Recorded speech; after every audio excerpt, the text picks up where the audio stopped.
que me faz subir à tribuna nesse final de sessão, senhor presidente, é uma extrema preocupação, não só minha, não só dos brasileiros, mas do mundo inteiro. A Amazônia está em chamas e não adianta negar. Nós construímos no Brasil muitas coisas boas. Nós temos muito por fazer no nosso país, mas ele não é a oitava, a nona economia do mundo, ele não é tão desenvolvido porque tudo foi feito de maneira errada aqui. Muita coisa foi bem feita, inclusive o sistema que detecta os incêndios na floresta amazônica, o DETER. Demorou-se décadas para construir um sistema, felizmente pela evolução científica, que detecta a queimada.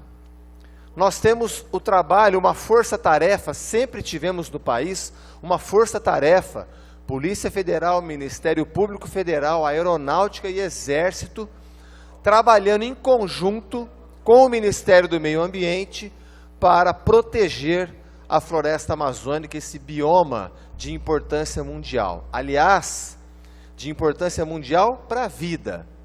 Mas nós que moramos na região sudeste, ele também é importante porque é a floresta amazônica e o Pantanal que regulam o regime de chuvas aqui na região sudeste.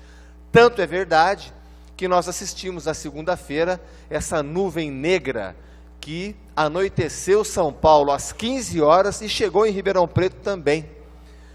A impressão que nós tínhamos é que o sol, não dava pra, aqui em Ribeirão Preto mesmo, não dava para entender se era sol ou lua.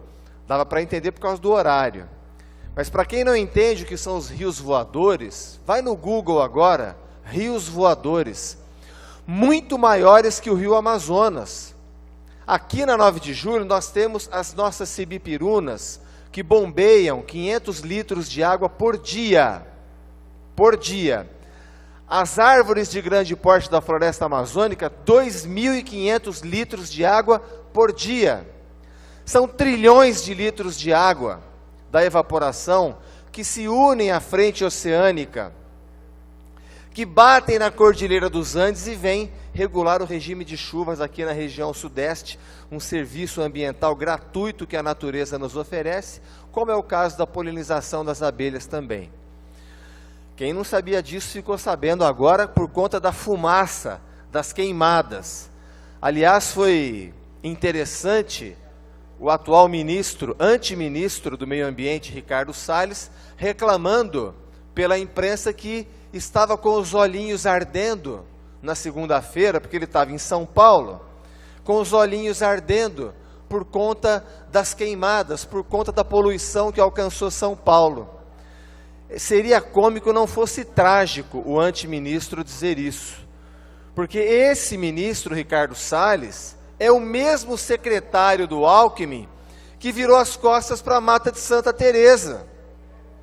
Foi ele que virou as costas para a Mata de Santa Teresa, 60% da mata destruída pelo incêndio, e ele simplesmente esvaziou o conselho gestor da nossa unidade de conservação e de todas as unidades de conservação do estado de São Paulo. À época, secretário de Estado, condenado pela Justiça de São Paulo, porque assediou os funcionários da Secretaria de Meio Ambiente a falsificar um mapa da onde a mineradora podia explorar, da onde o empreendimento imobiliário poderia construir ou não. E é esse ministro que agora dá um tapa na cara da Alemanha e da Noruega e devolve 300 milhões de reais que também seriam usados para ajudar a combater os incêndios, a preservar os incêndios. E agora vem a público cinicamente reclamar que não combate o incêndio porque não tem dinheiro. É lamentável a permanência dele no ministério, despreparado, desqualificado, poderia ser um bom ministro da Agricultura, poderia ser alguém como advogado que trabalha, mas jamais ministro do Meio Ambiente, jamais. Por isso que eu digo que ele é um antiministro. Nós temos que entender em definitivo no país, no mundo desenvolvido está mais que superado essa questão de que a proteção ambiental ela desestimula o desenvolvimento. Está errado. Nós assistimos um decréscimo do desmatamento no Brasil. Nós assistimos o mundo olhando o produto do nosso agronegócio como saudável, que não precisa desmatar para plantar, que não precisa desmatar para criar gado. A Embrapa tem tecnologia de recuperação de solos degradados no país. São 150 milhões de hectares o estoque de terra degradada que pode ser recuperado pela tecnologia da Embrapa. E o ministro vira as costas para isso também. Para tecnologia desenvolvida aqui no próprio país. Agora, do mesmo jeito que nós temos aqui, quantos não souberam de instituições com fachada de instituição beneficente, aqui em Ribeirão Preto, mas que era para intermediar verba ilícita. É evidente que existem ONGs boas e ONGs ruins. Agora, ele está lá como ministro, justamente para afastar as ruins e punir os responsáveis e dar serviço para as boas. O dinheiro do Fundo da Amazônia sempre foi 100% controlado pelo governo brasileiro, pelo BNDES. Ora, se o BNDES agora está sendo usado pelo governo para acolher o COAF, não é capaz de administrar o Fundo da Amazônia, 300 milhões vindo para cá, auxiliar a proteção ambiental.